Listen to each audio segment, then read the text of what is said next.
কুল আমানতু বিল্লাহি সুম্মা ইসতাকিম। আমরা একটু থামি, একটু বুঝি, একটু দাঁড়াই। আল্লাহ রাসূলের কাছে একজন সাহাবী এসে জানতে চাইলেন, একটি মাত্র প্রশ্ন তার।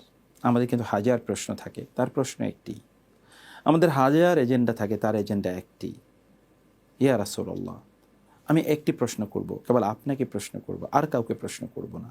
তিনি জানেন কাকে প্রশ্ন করতে হবে, আমরা কিন্তু জানিও না কাকে প্রশ্ন করা উচিত। যিনি উত্তর দিতে পারবেন তাকেই তো প্রশ্ন করা দরকার। ফাসআলু আহলা যিকরি ইন কুনতুম লা তা'লামুন। সাহাবায়ে কেরামরা তারা জানতে চাইতেন, আমরা কিন্তু জানতে চাই না। আমরা কেবলমাত্র আমি যতটুকু জানি ততটুকু নিয়ে সীমাবদ্ধ থাকতে চাই, মনে করছি আমি অনেক জানি। সাহাবায়ে কেরামরা তারা খুব কম জানতেন বলে বিশ্বাস করতেন, অথচ তারা অনেক বেশি জানতেন। আর আমরা খুবই কম জানি, কিন্তু আমরা মনে করছি আমরা অনেক বেশি জানি। আমরা খুবই তুষ্টিতে ভুগি, অথবা আমরা আত্ম অহংকারে, আত্ম অহমিকায় ভুগি। কাউকে প্রশ্ন করলে আমি যদি ছোট হয়ে যাই, না, তারা জানতেন রাসূলুল্লাহ সাল্লাল্লাহু আলাইহি ওয়াসাল্লামের কথা, ফা ইন্না শিফা আল আইয়ি আস-সুআলু। বাঁচতে হলে জানতে হবে, জানতে হলে জিজ্ঞেস করতে হবে। তারা জিজ্ঞেস করতেন। আল্লাহ তাআলা নির্দেশ প্রদান করেছেন জিজ্ঞেস করার জন্যে। কোরআনের পাতায় পাতায় আছে ইয়াসআলুনাকা, তারা আপনাকে প্রশ্ন করে। সাহাবায়ে কেরামরা প্রশ্ন করতেন, এবং তাদের প্রশ্নগুলো ছিল খুবই বাস্তবধর্মী, জীবনধর্মী, গুরুত্বপূর্ণ, very much practical, pragmatic, relevant. আমাদের ইররেলেভেন্ট প্রশ্ন হয়। তারা মানার জন্য প্রশ্ন করতেন, জানার জন্য প্রশ্ন করতেন। আমরা জানার জন্য না, আমরা বেসিক্যালি যাকে প্রশ্ন করছি তাকে টেস্ট করার জন্যে, অথবা প্রশ্ন করে আমরা একটু বুঝতে চাচ্ছি তিনি আসলে কোন তরিকার, কোন পদ্ধতির মানুষ, কোন চিন্তা চেতনার মানুষ। তখন আমরা তাকে একটা ট্যাগ প্রদান করব, ইনি তো এই তরিকার, তিনি তো ওই পদ্ধতির, তিনি তো ওই চিন্তা চেতনার, তিনি আমার গোষ্ঠীর লোক না, অথবা তিনি আমার চিন্তা চেতনার লোক না। তখন তাকে ভিন্ন অভিধায় অভিহিত আমরা করতে চাই। সাহাবায়ে কেরামরা তাদের জানার আগ্রহ ছিল আখেরাত কেন্দ্রিক, মানে তারা মূলত আল্লাহ সন্তুষ্টি অর্জন, রাসূলের পথে চলা এবং আখেরাতে জান্নাত অর্জন, জাহান্নাম থেকে মুক্তি, এর ছিল তার ফোকাল পয়েন্ট, তাদের প্রাইম অবজেক্টিভ। আমাদের মূল লক্ষ্য উদ্দেশ্যই থাকে আমরা ফিতনা তৈরি করতে চাই। প্রশ্নটাই করি এমনভাবে যেন এর মাধ্যমে ফিতনা তৈরি হয়, অথবা প্রশ্নটাই আমরা এমনভাবে ক্রাফট করি যেন এর মাধ্যমে একটা কনফিউশন তৈরি হয়, অথবা মানুষ যেন বিভ্রান্ত হয়, বিপর্যস্ত হয়। অপ্রয়োজনীয় আমরা সেখানে বিভেদ, ইখতিলাফ, বিতর্ক তৈরি করতে চাই আমাদের প্রশ্নের মাধ্যমে। সাহাবায়ে কেরামরা সমাধান করতে চাইতেন। আমাদের প্রশ্ন আসে অনেক সময় সন্দেহ থেকে, সাহাবায়ে কেরামদের বিশ্বাস থেকে, আকীদা থেকে, ইয়াকিন থেকে তাদের প্রশ্ন আসতো। তাদের লক্ষ্য তো একটাই, উদ্দেশ্য তো একটাই, অবজেক্টিভ তো একটাই, সেই উদ্দেশ্যে তারা প্রশ্ন করতেন। সাহাবায়ে কেরামের প্রশ্নের মধ্যে তাদের বুদ্ধিমত্তা প্রকাশ পেত, কারণ প্রশ্ন আসলে বুদ্ধিমত্তারই একটি ইঙ্গিত। আপনি কি প্রশ্ন করছেন, আপনি কতটুকু জ্ঞানের অধিকারী, তার মাধ্যমে বোঝা যায়। এই জন্যে আমরা বলে থাকি কোয়েশ্চেন, মানে good question is indication of your knowledge, or it is half knowledge. সুন্দর করে প্রশ্ন করাটা কিন্তু জ্ঞানের অর্ধেক। সাহাবায়ে কেরামরা এই মানদণ্ডে তারা ছিলেন পৃথিবীর সেরা মানুষ, এবং তারা প্রশ্ন করতেন খুবই ছোট্ট করে, এবং রাসূলুল্লাহ সাল্লাল্লাহু আলাইহি ওয়াসাল্লাম উত্তর প্রদান করতেন অনেক ছোট করে। আমাদের প্রশ্ন অনেক বিশাল, কিন্তু উত্তর হচ্ছে এক লাইনের, অথবা আমাদের প্রশ্ন অনেক অনেক অনেক অবান্তর, কিন্তু তার কোনো উত্তর খুঁজে পাওয়া যায় না। সাহাবায়ে কেরামরা জানতেন কাকে প্রশ্ন করা দরকার, আমরা আসলে জানি না তা কাকে প্রশ্ন করা দরকার। সাহাবায়ে কেরামরা রাসূলের কাছে আসতেন, কারণ তিনি আসলে প্রশ্নের উত্তর দিতে পারেন, এবং আল্লাহ সুবহানাহু ওয়া তাআলার পক্ষ থেকে তিনি উত্তর প্রদান করবেন। আমরা এমন ব্যক্তির কাছে যাই প্রশ্ন জানার জন্য, অথবা আমরা এমন কাউকে আমাদের কনসালট্যান্ট, আমাদের পরামর্শক হিসেবে নিয়োগ করি যার সাথে আল্লাহর কোনো রিলেশন নাই, এবং যার সাথে ডিভাইন নলেজের কোনো অথবা ঐশী জ্ঞানের কোনো সম্পর্ক নাই। মূল জ্ঞান তো আসে আল্লাহর পক্ষ থেকে। অথবা আল্লাহর সাথে যারা কানেক্টেড তাদের কাছে প্রশ্ন করতে হয়, আলেম ওলামাদের কাছে যেতে হয়, যারা দিনদার, যারা আল্লাহওয়ালা। কেবল জ্ঞান অর্জন করলে আল্লাহওয়ালা হওয়া যায় না, যারা আল্লাহওয়ালা সে সকল ব্যক্তিদেরকে প্রশ্ন করতে হয়। ফলে তারা প্রশ্নের উত্তরটা এমনভাবে দেবেন যেখানে ডিপ ইনসাইট আছে, যেখানে গভীরতা রয়েছে। এইভাবে আমাদেরকে মূলত প্রশ্নের কাছে যেতে হয়। সাহাবায়ে কেরামরা এই বিষয়টি করেছেন। তিনি প্রশ্ন করেছেন, আমি আর কাউকে প্রশ্ন করতে চাই না। আমরা কিন্তু একই প্রশ্ন হয়তো বা 50 জনকে করি, এবং আবার আমরা রেফারেন্স তুলি, অমকে এই রকম বলেছে, আপনি কেন এমন বললেন। আসলে আমার জানার উদ্দেশ্য নয়, আমি আসলে কনফিউশন তৈরি করা, আমি আসলে বহুগামী, এদিকে যাই ওইদিকে যাই। অথচ প্রশ্ন একটি করবেন, এবং যেই প্রশ্নের উত্তর আপনি যা শোনাচ্ছেন তিনি যদি নির্ভরযোগ্য হিসেবে আপনি চলবেন। আপনার তো যাচাই বাছাই বারবার করতে হবে। আপনি তো জানলে তো আর আপনার প্রশ্ন করার প্রয়োজন ছিল না।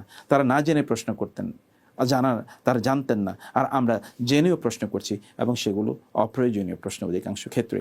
এটি এখান থেকে আমরা বুঝছি। এবং রাসূলুল্লাহ সাল্লাল্লাহু আলাইহি ওয়াসাল্লাম কি জামে মানে তিনি উত্তর প্রদান করেছেন। দেখুন তিনি বলেছেন আমানতু বিল্লাহ, বলো, তুমি বলো আমানতু বিল্লাহ, অর্থাৎ তাওহীদ ফার্স্ট। আপনার উত্তরের মধ্যে আপনি আসলে কি আনছেন? আপনি যাচ্ছেন এমন সেকুলারের কাছে, আপনি যাচ্ছেন, ওকে আপনি প্রশ্ন করছেন, ও আপনার জানতে চাই এরকম, অথবা কি আপনাকে আপনাকে ধরুন এমন ব্যক্তি, আপনি তাকে প্রশ্ন করলেন যিনি আপনার জীবন সম্পর্কে কনসালটেন্সি প্রদান করবেন, যিনি আপনাকে কাউন্সেলিং করবেন, তার নিজের জীবনই তো খারাপ, আপনার পরিবারে অশান্তি, সে আপনাকে পরিবারের শান্তির জন্য পরামর্শ দেবে, ওর নিজের পরিবারে তো নাই, ও তো নিজের পরিবারই রক্ষা করতে পারে না, তাই না? আপনি তাহলে কাকে প্রশ্ন করছেন? আপনি তো তাকে প্রশ্ন করবেন যিনি সফল। রাসূলুল্লাহ সাল্লাল্লাহু আলাইহি ওয়াসাল্লাম তিনি সফল মানুষ, তিনি উত্তর প্রদান করেছেন। দ্বিতীয়ত হচ্ছে যে যিনি প্রশ্নের উত্তর প্রদান করবেন তাকে জানতে হবে যে প্রায়োরিটি কী, এবং এই জন্যে আমরাও যারা উত্তর প্রদান করি আমাদেরকে বুঝতে হবে যে আমি এটা জানি কিনা, না জানলে স্কিপ ইট, আপনি এটা স্কিপ করে যান, আপনি সব প্রশ্নের উত্তর দেবেন না। এখন তো আমাদের এমন এক অবস্থা যে আপনি যদি যারা জীবনে কোনো দিন পড়াশোনা করেনি, আপনি ট্রাকের ড্রাইভার, বাসের ড্রাইভার, রিক্সা পুলার, অথবা ধরুন যারা ধরুন সাধারণ ক্ষেত খামারে কাজ করে, মানে এরা কোনোদিন কোরআন হাদিস পড়ে না, আমি সেই অর্থে বলেছি, অথবা ধরুন শুটেড বুটেড কোনো অফিসার এরকম, অথবা কোনো সুদখোর মদখোর এরকম কোনো ব্যক্তি, তার কাছেও আপনি দেখবেন সেই ইসলামের ব্যাপারে মহা বক্তব্য দিয়ে যাচ্ছে, সে কি বলার কোনো ক্ষমতা রাখে বা অথরিটি রাখে? এমনকি তার কোনো যোগ্যতা আছে? সে তো সূরা ফাতিহা ঠিকমতো পড়তে পারে না, কিন্তু সে ইসলামের উপর লেকচার দিয়ে যাচ্ছে। তাইলে বোঝা যাচ্ছে যে আপনাকে বক্তব্য যদি আপনি উত্তর দিতে হয়, যিনি উত্তর দেবেন তার অনেক কোয়ালিটি লাগে, তার অনেক যোগ্যতা লাগে, তাকে বুঝতে হবে যে প্রায়োরিটি কী, তিনি আসলে কী সমস্যার আসলে উত্তর দিতে যাচ্ছেন সেই সম্পর্কে তার ফুল অ্যানালাইসিস থাকতে হবে। রাসূলুল্লাহ সাল্লাল্লাহু আলাইহি ওয়াসাল্লাম দেখেন কি বলেছেন, first prioritised, first thing first, সবচেয়ে গুরুত্বপূর্ণ জিনিসটা তিনি ধরেছেন। তিনি বলেছেন যে আমানতু বিল্লাহ, আগে তো ঈমান আনতে হবে, ঈমানই ঠিক নেই তো আপনি আমল দিয়ে লাভ হবে কি? আপনি অনেক নফল আমল নিয়ে ব্যস্ত আছেন এবং সেগুলো নিয়ে ঝগড়া বিবাদ তর্ক বিতর্কের মধ্যে আছেন, কিন্তু ঈমানই ঠিক নাই, শিরকের মধ্যে, কুফরের মধ্যে, বেদাতের মধ্যে লোকের নিমজ্জিত আছে, তাহলে তার লাভ হবে কি? আর রাসূল যখন বলেছেন আমানতু বিল্লাহ, এটা কিন্তু সব কিছু। আল্লাহর প্রতি ঈমান আনা মানে হচ্ছে আল্লাহর দ্বীনের প্রতি ঈমান আনা, আল্লাহ সুবহানাহু ওয়া তাআলা তাওহীদের প্রতি ঈমান আনা, আল্লাহর আসমা সিফাতের প্রতি ঈমান আনা, আল্লাহর উবুদিয়তের প্রতি ঈমান আনা, এবং আল্লাহ সুবহানাহু ওয়া তাআলা তিনি যে আমাদের মাবুদ, সেই মাবুদের প্রতি সেইভাবে বিশ্বাস স্থাপন করা, এবং আল্লাহ যে শরীয়ত দিয়েছেন সেই শরীয়তকে পরিপূর্ণভাবে গ্রহণের প্রতি ঈমান আনা, ডিক্লারেশন প্রদান করা যে আল্লাহর শরীয়তকে আমি পরিপূর্ণভাবে গ্রহণ করছি, এখানে কোনো ব্যত্যয় নাই বা এর কোনো বিপরীত বৈপরীত্য, এর কোনো বিরোধিতা আমার নাই। এবং আল্লাহ তাআলা যা কিছু আমাকে জানিয়েছেন সব কিছুর প্রতি, এবং আর্টিকেলস অফ ঈমান, যেমন ফেরেশতাদের প্রতি ঈমান আনা, নবী রাসূলদের প্রতি ঈমান আনা, আসমানি কিতাবের প্রতি ঈমান আনা, আখিরাতের প্রতি ঈমান আনা, তাকদীরের প্রতি ঈমান আনা, জান্নাত জাহান্নামের প্রতি ঈমান আনা, সব কিছুর প্রতি ঈমান আনা, এটাই কিন্তু আমানতু বিল্লাহের অর্থ। দেখুন আল্লাহ রাসূল সাল্লাল্লাহু আলাইহি ওয়াসাল্লাম ছোট করে তিনি কিন্তু ঈমানের সব কিছুর দিকে তিনি ইঙ্গিত করলেন। অতএব আল্লাহর প্রতি ঈমান আনা এটা হচ্ছে ফার্স্ট, এটাকে প্রায়োরিটি দিতে হবে, এটাকে ডিক্লেয়ার করতে হবে, এটাকে বুঝতে হবে। আপনার সিলেবাসে কি তা আছে? আপনার বাচ্চাকে আপনি স্কুলে পড়ান, কলেজে পড়ান, ইউনিভার্সিটিতে পড়ান, তার কি আমানতু বিল্লাহর সিলেবাস আছে? সিলেবাস না থাকলে এই পড়াশোনা তো ডাস্টবিনে নিক্ষেপ করা দরকার। এই পড়াশোনা তো তাকে দুনিয়াতেও বাঁচাতে পারবে না, আখিরাতেও বাঁচাতে পারবে না।